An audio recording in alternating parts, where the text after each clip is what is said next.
લગ્નના માંડવામાં વર અને કન્યા એકબીજાને જે 7 વચન આપે છે અને આ 7 વચન અને તેનું નામ છે સપ્તપદી. આમ તો જેમને લગ્ન થઈ ગયા હોય ને તેને પણ આ મેમરાઇઝ કરવાની જરૂર છે. એકબીજાને જે 7 સિક્રેટ 7 જે પ્રોમિસ આપે છે અને મન વાણી અને હૈયું એક બને અને ત્યારે સહજ રીતે સપ્તપદી છે તે સાર્થક થાય છે.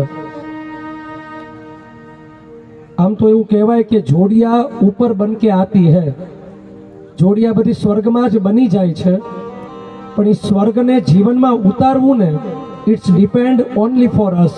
એ આપણા હાથમાં છે ને એટલા માટે વર અને વધુ જે એક એક પ્રોમિસ આપે છે ઇટ્સ અ મિરેકલ. બહુ અદ્ભુત છે. તો આવો આપણે સૌ સપ્તપદીને વાગોડીએ. આમ પણ પ્રેમની શરૂઆત પ્રેમની રજૂઆત પેલા વર તરફથી જ થતી હોય છે. પ્રપોઝ હંમેશા વર તરફથી થાય.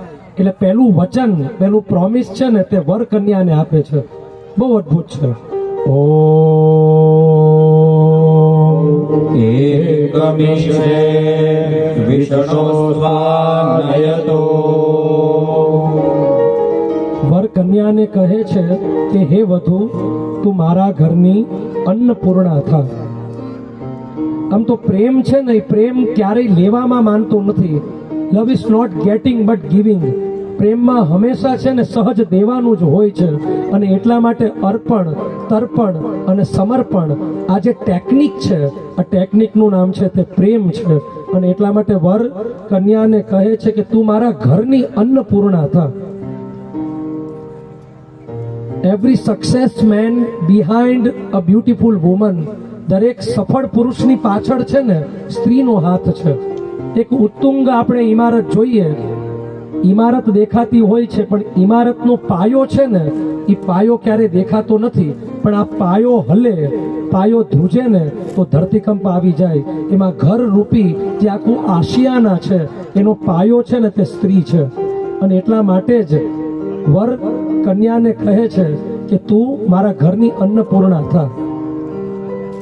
આમ તો ઘર ત્યારે જ ઘર બને છે જ્યારે લક્ષ્મી રૂપીણી સ્ત્રી ત્યાં આવે છે. એટલા માટે હિન્દી સાહિત્યમાં બહુ સુપેરે વાત કરી છે. તુમ હો તો ઘર ઘર લગતા હૈ, તુમ જો હો તો ઘર ઘર લગતા હૈ, વરના મુझे ડર લગતા હૈ. પણ બહુ ઓછા એવા ડિવાઇન કપલ હોય છે કે તેની અંદર આવી આ ડિવાઇન અન્ડરસ્ટેન્ડિંગ છે તે ખીલે ફૂલે. અને એટલા માટે પહેલું વચનમાં આ જ કહે છે કે યુ આર માઇન, તું મારા ઘરની અન્નપૂર્ણા થા. અને તેના રિપ્લાયમાં હવે કન્યા વરને કહે છે કે હે સ્વામીનાથ, તમારાથી મારું કલ્યાણ છે. આપણા શાસ્ત્રોમાં 2 અદ્ભુત શબ્દ મળે છે, એક છે મંગલ અને બીજું છે તે કલ્યાણ. સાધન શુદ્ધિ હોય ત્યારબાદ સફળતા સુધી પહોંચી શકાય. પહેલા મંગલ થાય ને પછી કલ્યાણ થાય. તો મારા જીવનમાં જે કંઈ પણ અચીવમેન્ટ છે, જે કંઈ પણ સક્સેસનેસ છે, it's depend only for you. તમે છો તો જીવન છે તે સફળ અને સુફળ થશે. હવે બીજા વચનમાં વર વધુને કહે છે ઓમ દ્વૈયુરજે વિષ્ણુસ્વાનયતો. જેમ પ્રેમનું મંદિર હોય ને એમાં 7 પગથિયા છે, એમ આપણા શાસ્ત્રોએ આપણને there are 7 steps in this સપ્તપદી. આ સપ્તપદીમાં 7 પગથિયા દીધા છે. બીજું વચન આપતા વર વધુને કહે છે કે you are my energy, you are my strength. તું મારું બળ છો. અને એટલા માટે જ શિવ અને શક્તિનો જે કન્સેપ્ટ છે, શિવ દેખાય છે પણ શક્તિ દેખાતા નથી. એનર્જી ક્યારે દેખાય નહીં, એનર્જી અનુભવાય. હું જે કંઈ પણ છું અને એના પાયામાં તું છો. જે વિજ્ઞાનના વિદ્યાર્થી છે એમને ખબર છે ન્યૂટનનો 3જો સિદ્ધાંત, the 3rd law of the Newton. અને એની અંદર એનર્જીની વાત પણ બહુ સુપેરે કરે છે કે the energy is never created, never destroyed, it remains like constant. શક્તિનું સર્જન પણ થઈ શકતું નથી, શક્તિનું વિસર્જન પણ થઈ શકતું નથી. હા, શક્તિનું રૂપાંતરણ થાય છે. પણ જો તમે મારી સાથે હશો તો જીવનની આ જે પોઝિટિવ એનર્જી છે, આઈ કેન ફીલ ઇટ. હું અનુભવી શકીશ. તો બીજા સ્ટેપમાં આ શક્તિની એનર્જીની વાત કરે છે અને તેના પ્રત્યુત્તરમાં કન્યા વરને કહે છે કે તમે જરાય જીવનની ચિંતા કરતા નહીં. જેમ જીવન રથના બે પૈડા છે એવી રીતે વર અને વધુ, પતિ અને પત્ની આ બંને પૈડા છે. ઘરની જવાબદારી, આખા ઘરની રિસ્પોન્સિબિલિટી છે તે હું ઉપાડી લઈશ. અને એટલા માટે જે સૌથી મહત્વની વસ્તુ છે મેરેજ લાઈફમાં તે છે અન્ડરસ્ટેન્ડિંગ. ઘણીવાર એવું પણ થાય કે ન વાક તારો હતો ન વાક મારો હતો, ન વાક તારો હતો ન વાક મારો હતો. વિવેકભાઈ, બસ આપણો સમય ખારો હતો. ઘણીવાર સમય એવો હોય છે. તો આ સમયમાં જે સૌથી મહત્વની ચીજ છે તે છે અન્ડરસ્ટેન્ડિંગ. I can understand. આ વસ્તુ આવી જાય તો it's a key of the happiness. આ હેપીનેસની કી છે. ત્રીજું વચન આપતા વર વધુને કહે છે, ઓમ ત્રીણી રાયસ્પોખાય વિષ્ણુસ્વાનયતો. હે વધુ, મારા ધનની વૃદ્ધિ અને સંભાળ માટે મારા ઘરની અધિકારીણી થા. Every action has N equal and opposite reaction. Newton આ સિદ્ધાંતમાં પણ એક્શન અને રિએક્શનની, ફોર્સ અને એન્ટી ફોર્સની વાત કરે છે કે જીવનમાં એક્શન સામે આપણે રિએક્શન દેતા હોય છે, આઘાતની સામે સહજ પ્રત્યાઘાત દેતા હોય છે.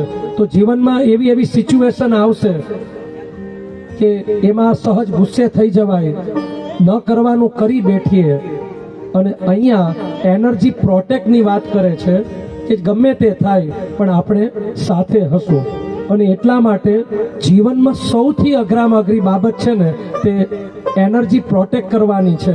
કોઈક એવો બનાવ બન્યો કે કોઈક એવી સિચ્યુએશન આવી કે આપણી એનર્જી વહી જાય. ઘણીવાર સમાજના લોકો પણ એનર્જી વેમ્પાયર બનતા હોય છે.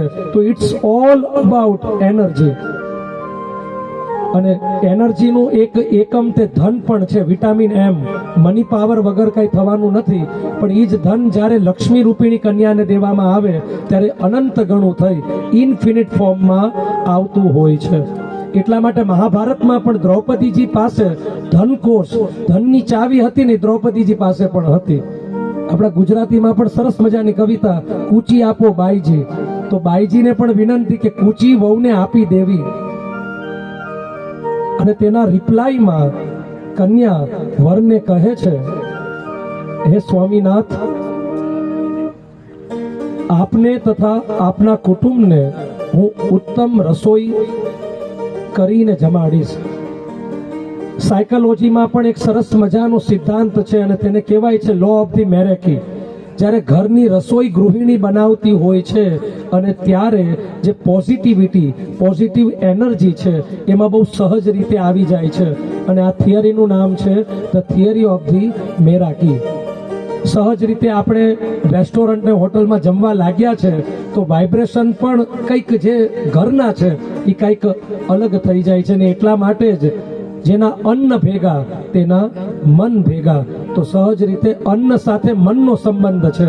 આપણા મન એક થાય. આ વાત ત્રીજા વચનમાં છે. ચોથા વચનમાં વર વધુને કહે છે, ઓમ ચત્વારી માયો ભવાય વિષ્ણુસ્વાનયતો. હે વધુ, મારા સુખ માટે, મારા આનંદ માટે તું મારી અધિકારીણી થા. જેવી રીતે કાર હોય તો કારમાં 4 વ્હીલ છે, 2 વ્હીલ આગળ છે, 2 વ્હીલ પાછળ છે, પણ સૌથી વધારે ઘસારો કયા વ્હીલને લાગે? તો જે આગળના 2 વ્હીલ છે ને એમાં ઘસારો વધારે લાગે. એમ આ જીવન રૂપી પણ જે કાર છે ને એમાં 2 જે આગળના ટાયર છે ને અને તે કન્યા છે, તે સ્ત્રી છે. એટલે આખો ઘરનો ઘસારો પણ કોનો સૌથી વધારે લાગે? તો તે સહજ રીતે સ્ત્રીને લાગતો હોય છે. પુરુષ તો પાછળ જ હોય છે, કેવળ ને કેવળ દિશા નિર્દેશ કરતો હોય છે. તો અહીંયા વચનમાં કહે છે કે ગૃહતંત્ર ચલાવતા ચલાવતા આપણે આનંદને પ્રાપ્ત કરીએ. અને આનંદ ક્યારે આવશે? સુખ જ્યારે જ્યાં મળે ત્યાં બધાનું વિચાર દે.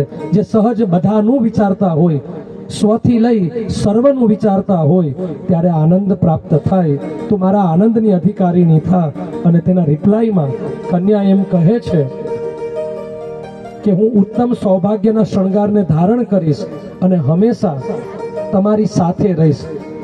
પ્રેમ વિશે ઘણું બધું લખાયેલું છે, દરેક લિટરેચરમાં પણ લખાયેલું છે, પણ સંસ્કૃતમાં એક બહુ નાનું એવું સહજ સૂત્ર મળે છે કે what does means of the લવ.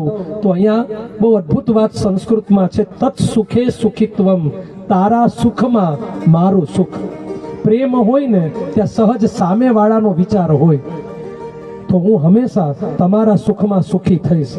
પાંચમું વચન આપતા વર વધુને કહે છે, ॐ पञ्चपशुभ्यो विष्णोस्त्वा नयतो. જીવનનું ગોલ કેવળ ને કેવળ ઈટ ડ્રિંક એન્ડ બી મેરી, ખાવો પીવો ને મોજ કરો એટલું જ નથી, પણ ધર્મ અર્થ કામ અને ચોથું મોક્ષ છે કે આપણે પરમાત્માને પણ પ્રાપ્ત કરીએ. તો જીવનમાં પણ ગોડ સેન્ટર્ડ બનીએ, આપણે ઈશ્વરને પ્રાપ્ત કરીએ. આપણું લક્ષ્ય આ છે. અને તેના જવાબમાં કન્યા કહે છે કે તમારા દુઃખમાં હું દુઃખી અને તમારા સુખમાં હું સહજ રીતે સુખી થઈશ. हो गई पीड़ पर्वत थी, अब पिघलनी चाहिए, और इस हिमालय से गंगा निकलनी चाहिए. हर गांव, हर नगर, हर शहर में हाथ लहराती हुई हर लाश चलनी चाहिए. सिर्फ हंगामा खड़ा करना मेरा मकसद नहीं, मेरी कोशिश है यह सूरत बदलनी चाहिए. और मेरे सीने में ना सही तो तेरे सीने में सही, हो कहीं भी आग वो आग जलनी चाहिए. અત્યારે ઘરમાં હંગામા બહુ સહજ થાય છે, પણ સહજ રીતે પ્રેમની ક્રાંતિ થાય ત્યારે સહજ રીતે બધું આનંદ અને મંગલ થતું હોય છે. છઠ્ઠા વચનમાં વર વધુને કહે છે, ॐ षडऋतुभ्यो विष्णोस्त्वा नयतो. જીવનની બધી જ ઋતુઓમાં આપણે સાથે રહીએ, અને સાથે રહેવામાં સુખ પણ આવશે અને દુઃખ પણ આવશે.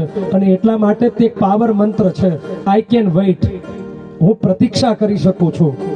આમ પણ પ્રેમનું જે એન્ટિસિપેશન છે તે પ્રતીક્ષા છે. તો ગમે તે સિચ્યુએશન આવે, આઈ કેન વેઇટ, હું પ્રતીક્ષા કરી શકું છું. આઈ કેન થિંક, હું વિચારી શકું છું. અને આઈ કેન ફાસ્ટ, ઘણીવાર ગૃહિણી કામે ગયા હોય તો રસોઈ ન પણ થાય તો આઈ કેન ફાસ્ટ, ઉપવાસ પણ રહેવો પડે, પાણીને સેવ મમરા ખાઈને હલાવી લેવું પડે તો હલાવી લેવાનું. પ્રણવભાઈ, એમાં બહુ ચિંતા કરવાની નહીં. અને કન્યા એમ કહે છે કે તમે ચિંતા કરો માં. આમ પણ પિતા છે ને તે હોમ મેકર છે, અને માતા છે ને તે મેમરી મેકર છે. મેમરીને જે ક્રિએટ કરે છે તે કેવળ ને કેવળ સ્ત્રી કરી શકે. અને હવે અંતિમ વચનમાં વર વધુને કહે છે, ॐ सखे सप्तपदा भव सा मामानुव्रता भव. કેટલી અદ્ભુત વાત છે આ સાતમા વચનમાં છે. આખા લગ્ન જીવનની શરૂઆત ક્યાંથી થવી જોઈએ? અને અહીંયા વાત કરે છે સખે સપ્તપદા ભવ, કે you are first become my friend. આપણે મિત્ર બનીએ, અને જ્યાં મિત્રતા હોય ત્યાં શેરિંગ અને કેરિંગ છે તે સહજ આવી જાય. પ્રેમ તત્વનું સ્ફુરણ છે તે સહજ આવી જાય. અને જ્યાં જ્યાં પ્રેમ પદાર્થ છે તે પ્રગટ થયો છે ત્યાં ચમત્કાર થયા છે. નરસૈયો જેમ કહે તેમ કે પ્રેમ રસ પાને તું મોરના પીછ ધર, પ્રેમ રસ પાને તું મોરના પીછ ધર. અને આ તત્વનું ટૂંપણું તુચ્છ લાગે, તત્વનું ટૂંપણું તુચ્છ લાગે. જ્યાં પ્રેમ પ્રગટ થઈ ગયો ને ત્યાં પછી વિધિ વિધાન પણ સહજ રીતે આમ સમી જાય છે. તો આપણે સહજ રીતે પ્રેમી બનીએ. અને પ્રેમ પરિચય को पहचान बना देता है, प्रेम वीराने को गुलिस्ता बना देता है. मैं आप बीती कहता हूँ गैरों की नहीं, प्रेम इंसान को खुदा बना देता है. प्रेम इंसान को खुदा बना देता है. સહજ રીતે પ્રેમી બનીએ અને તમારી આ સપ્તપદી અનંતપદી બને, પ્રેમપદી બને, તે ભાવ સાથે વર અને વધુને ખૂબ ખૂબ આશીર્વાદ. श्री लक्ष्मी नारायण भगवान